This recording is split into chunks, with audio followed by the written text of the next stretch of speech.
પ્રકરણ 3 સોલેનેસિયસ પાક માટે જમીનની તૈયારી અને છોડ ફેરબદલી પરિચય સત્ર 1 જમીન અને ક્ષેત્રની તૈયારી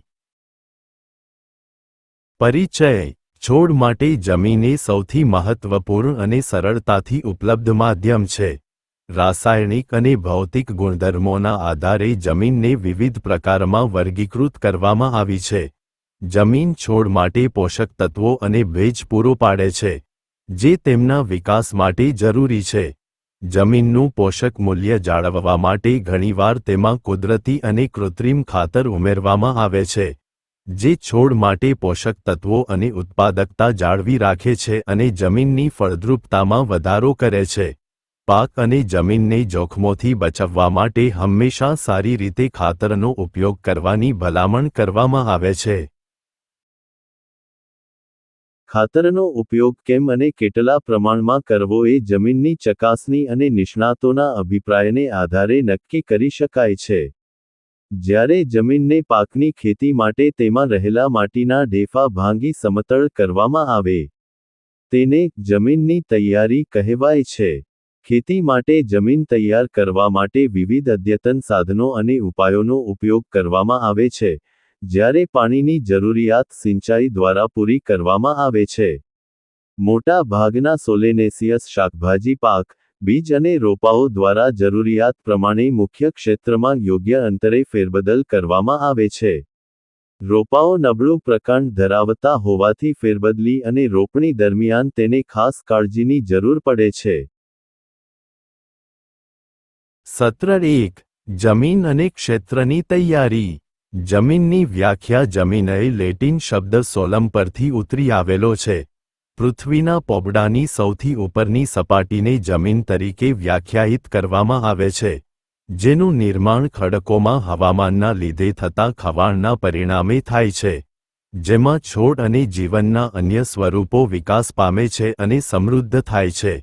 જમીન એ પૃથ્વીનું સૌથી ઉપરનું સ્તર છે જે પોષક તત્વો અને ખનિજોથી સમૃદ્ધ છે, જેમાં છોડ સારી રીતે ઉગે છે.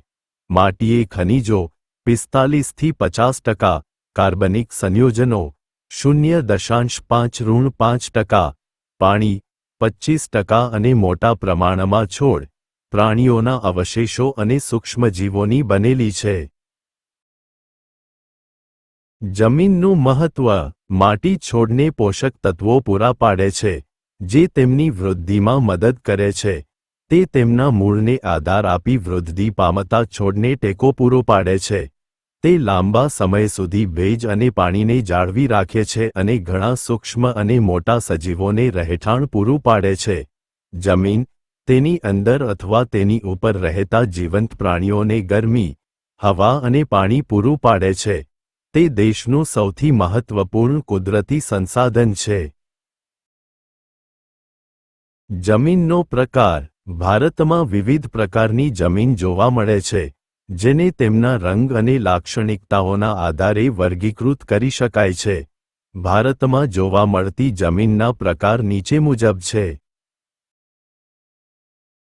કાળી જમીન આ જમીનમાં નાઇટ્રોજન, ફોસ્ફેટ અને કાર્બનિક પદાર્થોનું પ્રમાણ ઓછું હોય છે, પરંતુ પોટાશ, કેલ્શિયમ અને મેગ્નેશિયમનું પ્રમાણ વધુ હોય છે. કાળી માટીની pH 6.8 છે. લાલ જમીન આ જમીન છિદ્રાળુ, સહેલાઈથી ભૂકો થઈ શકે એવી અને તટસ્થ પ્રકૃતિની હોય છે. આ માટીમાં નાઇટ્રોજન, ફોસ્ફેટ, હ્યુમસ અને ચૂનાની ઉણપ જોવા મળે છે. સામાન્ય રીતે, લાલ માટીની pH 5 કરતાં વધુ હોય છે. પડખાઉ જમીન લેટેરાઇટ આ જમીનની એસિડિકતા 5-6 pH વચ્ચે હોય છે. આ માટી છિદ્રાળુ હોય છે અને તેની જલધારણ ક્ષમતા ઓછી હોય છે. આ જમીનમાં નાઇટ્રોજન, ફોસ્ફરસ, પોટાશ, મેગ્નેશિયમ અને યુનાની ઉણપ જોવા મળે છે. આ પ્રકારની જમીન સામાન્ય રીતે કર્ણાટક, કેરળ અને તામિલનાડુમાં જોવા મળે છે. રણ પ્રકારની જમીન રણ પ્રકારની જમીન રેતાળ હોય છે. તે ઓછા વરસાદવાળા વિસ્તારમાં જોવા મળે છે. આ જમીન ઉચ્ચ pH મૂલ્યવાળી, બિન ફળદ્રુપ અને ક્ષારયુક્ત જમીન છે. રણની જમીનની pH 7.6 થી 8.4 ની વચ્ચે હોય છે. પર્વતીય અને જંગલ પ્રકારની જમીન આ પ્રકારની જમીન ઉચ્ચ પ્રદેશો, ખીણ અને પર્વતો પર જોવા મળે છે. આ જમીન પથ્થરની બનેલી અને બિન ફળદ્રુપ છે. આ જમીનની pH 4 હોય છે. દલદલ કે પીટ પ્રકારની જમીન. આ જમીન પ્રકૃતિમાં અતિશય એસિડિક અને રંગમાં કાળી હોય છે.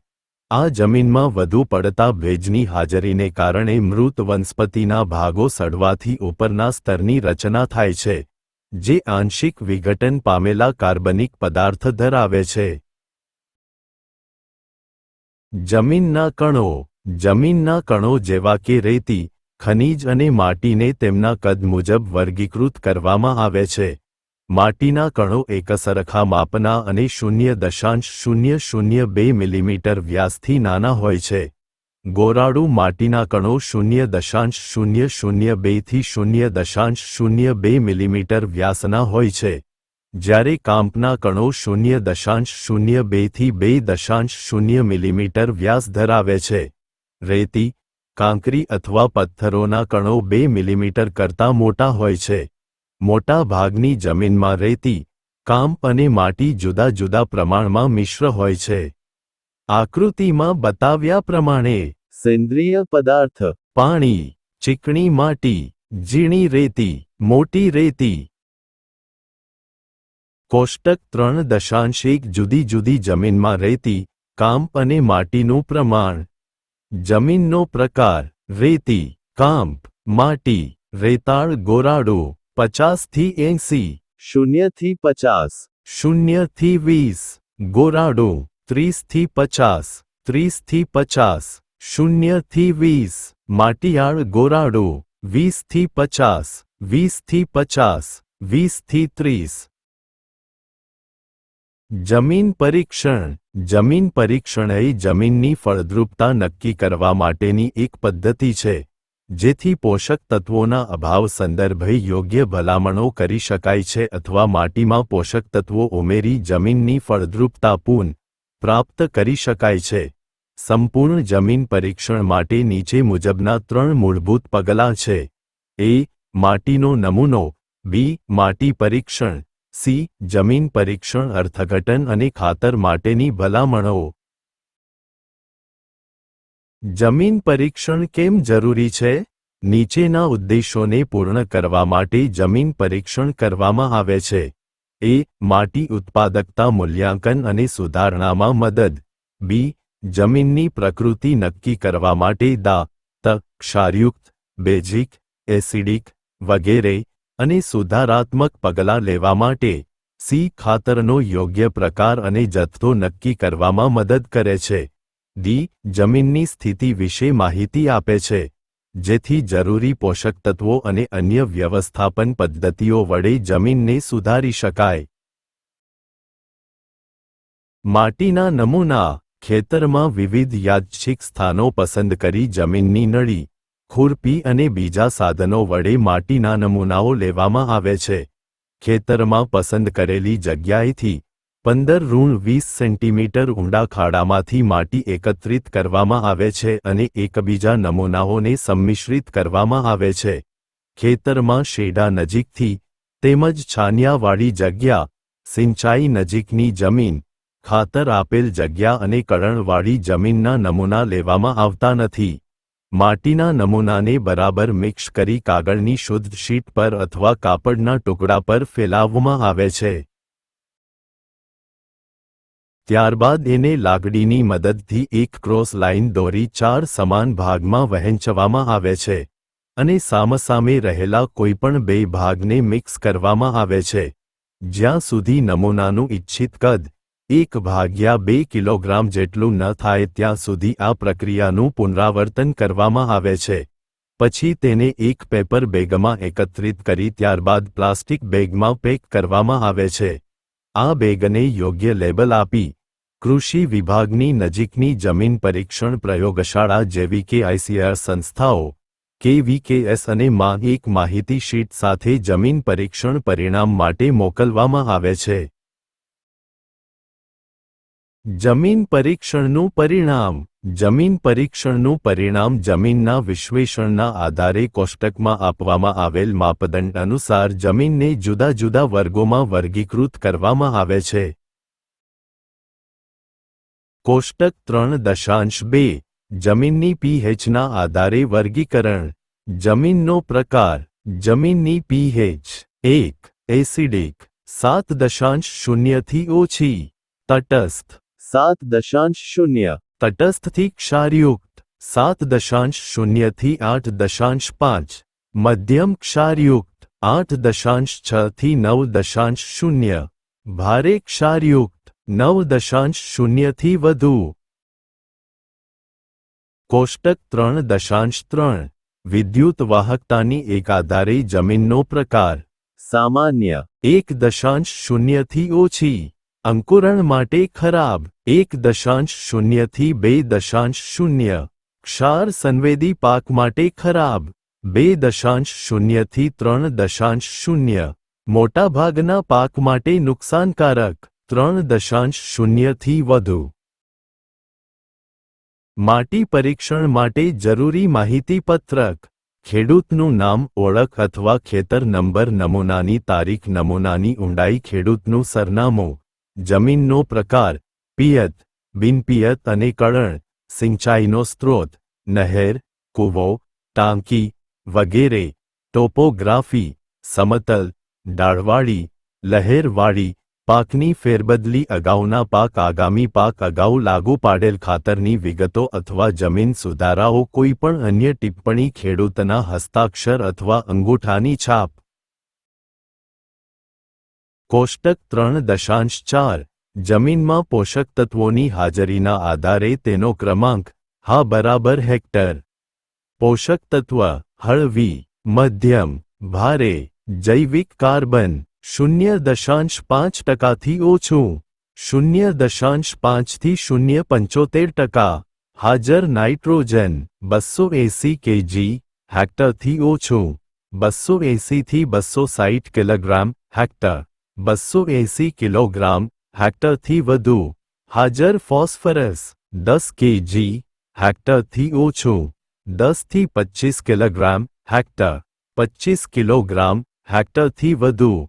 હાજર પોટેશિયમ 110 kg હેક્ટરથી ઓછું. 110 થી 280 કિલોગ્રામ હેક્ટર. 280 કિલોગ્રામ હેક્ટરથી વધુ.